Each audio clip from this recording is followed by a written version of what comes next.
Weapons which have been sent by the West to Kiev are already apparently leaving Ukraine and being sold for vast amounts on the black market. That's according to Moscow, which stresses that such moves leaves the EU playing with fire, as the arms could end up in the hands of terrorists.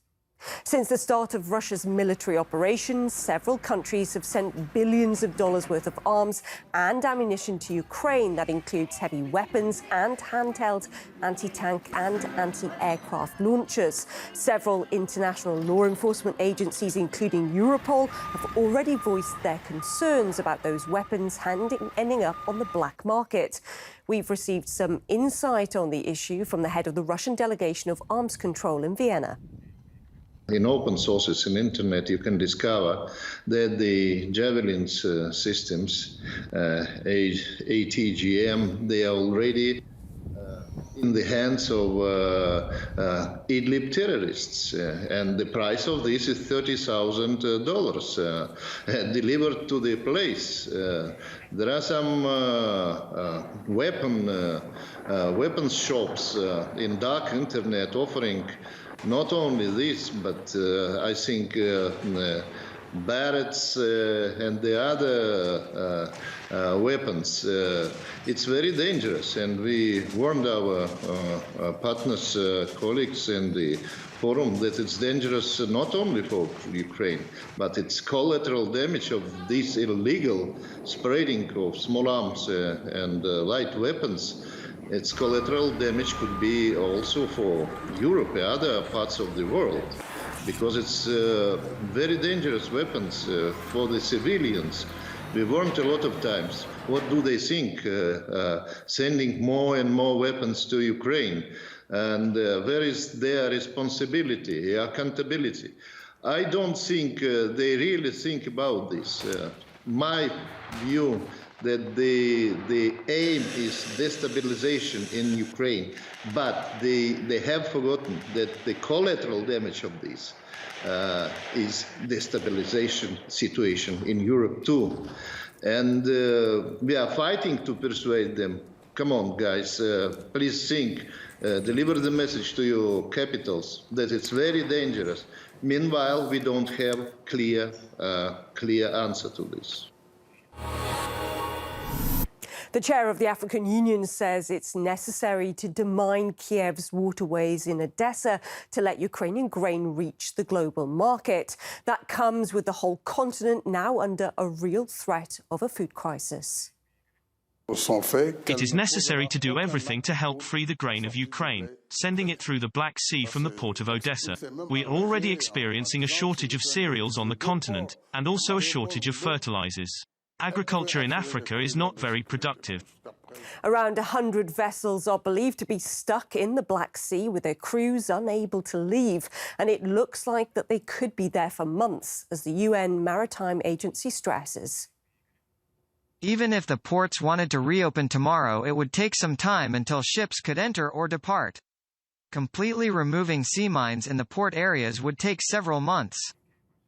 The main issue affecting the export of Ukrainian grain is said to be the many mines that block the country's ports. But Russia stresses that it was not responsible for the explosives. Moreover, it has offered a plan to demine those waterways, underlying that Ukrainian ships are carrying grain are free to travel through the Black Sea. But Kiev has apparently said no, claiming that if the port city of Odessa is demined, it will undermine its security. President Zelensky blames Russia for stopping the export of Ukraine's grain and wheat, while Kiev itself doesn't hide its attempts to limit it. We cannot export our wheat, corn, vegetable oil and other products that have played a stabilizing role in the global market. This means that, unfortunately, dozens of countries may face a physical shortage of food. Millions of people may starve if Russia's blockade of the Black Sea continues.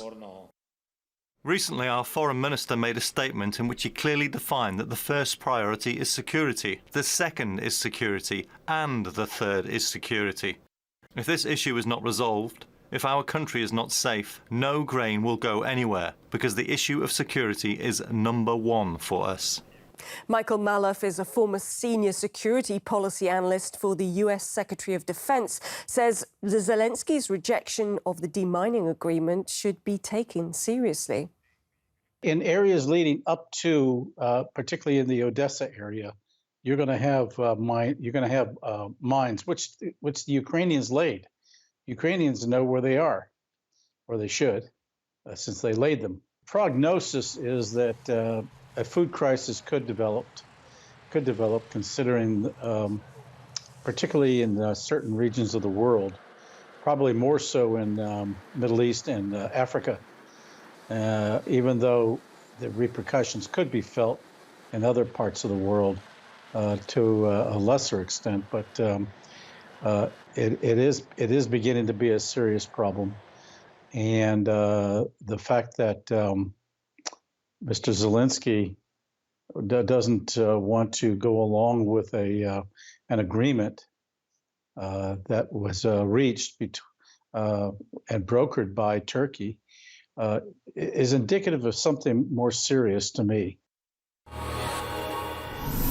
Vast protests have broken out in the Pakistani capital of Islamabad following statements by an Indian ruling party spokeswoman seen to insult the Prophet Muhammad.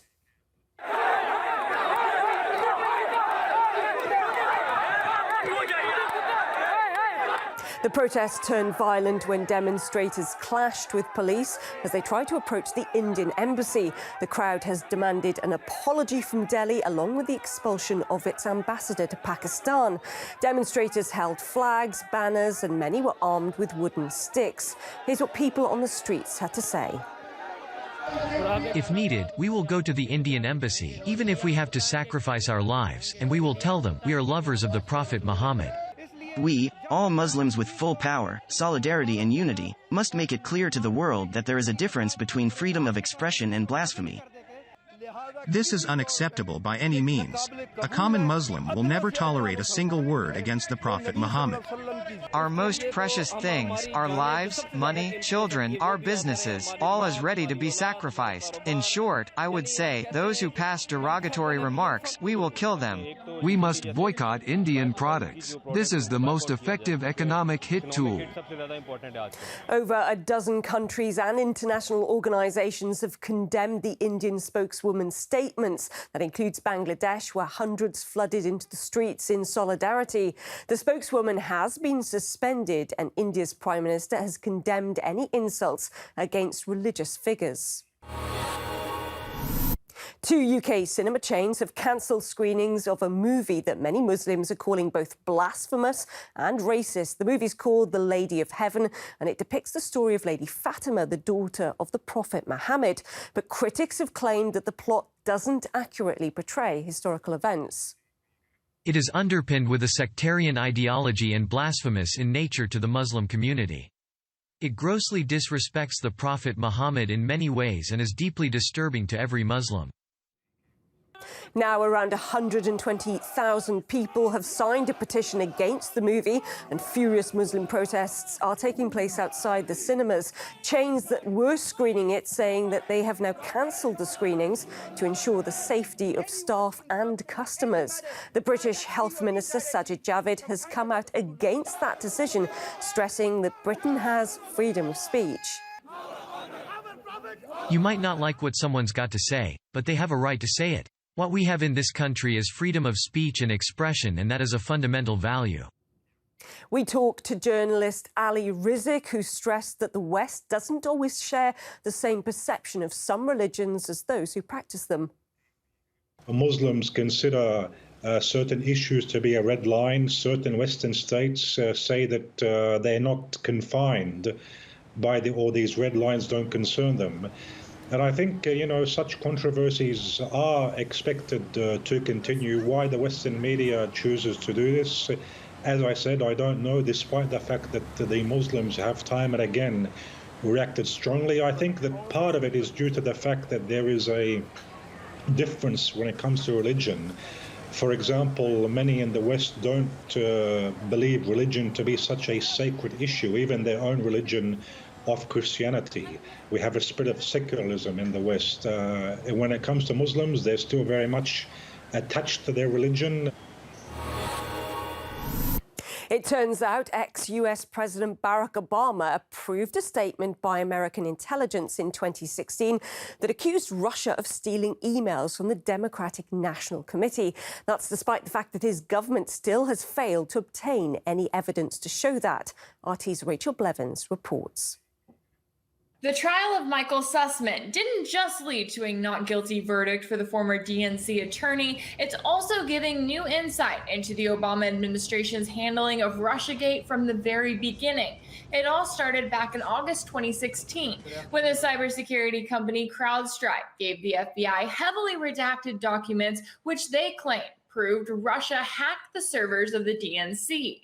The FBI then spent the next few weeks trying to verify the company's claim, and emails that were made public in the Sussman case show that in September they were actively searching for the full version of the CrowdStrike report. Then came October 7th, 2016, when the U.S. intelligence community released this statement in which they claimed they were confident that Russia was behind the notorious DNC hack. The U.S. intelligence community is confident that the Russian government directed the recent compromises of emails from U.S. persons and institutions, including from U.S. political organizations. The recent disclosures of alleged hacked emails are consistent with the methods and motivations of Russian-directed efforts. These thefts and disclosures are intended to interfere with the U.S. election process. Given the confidence the Obama administration expressed, one would think that they had obtained proof of the claims made by CrowdStrike. So then why do emails from October 13th, 6 days after that statement was made, show that CrowdStrike still had not handed over the evidence they claimed to have? Our team is in the process of gathering this data now, and we'll just need to know where the FBI would like this data to be sent. It's also notable that the statement from the intelligence community wasn't a mistake or the work of a single agent. As former DHS Secretary Jeh Johnson testified before Congress in 2017, the statement was made at the direction of President Obama himself. The president approved the statement. I know he wanted us to make the statement. So that was very definitely a statement by the United States government, not just Jim Clapper and me. As for the assumption that CrowdStrike was a reliable company that could back up the claims it made to the FBI, well, the company's own president admitted to Congress that his firm never had any proof in the first place. We did not have concrete evidence that the data was exfiltrated, moved electronically from the DNC, but we have indicators that it was exfiltrated. There are times when we can see data exfiltrated, and we can say conclusively. But in this case it appears it was set up to be exfiltrated, but we just don't have the evidence that says it actually left. There's not evidence that they were actually exfiltrated. There's circumstantial evidence but no evidence that they were actually exfiltrated. Despite the major revelations from the Sussman trial and its implications for the entire U.S. intelligence community, it continues to receive virtually no media coverage here in the U.S. as the political elites who are responsible continue to walk free. In Washington, Rachel Blevins, RT.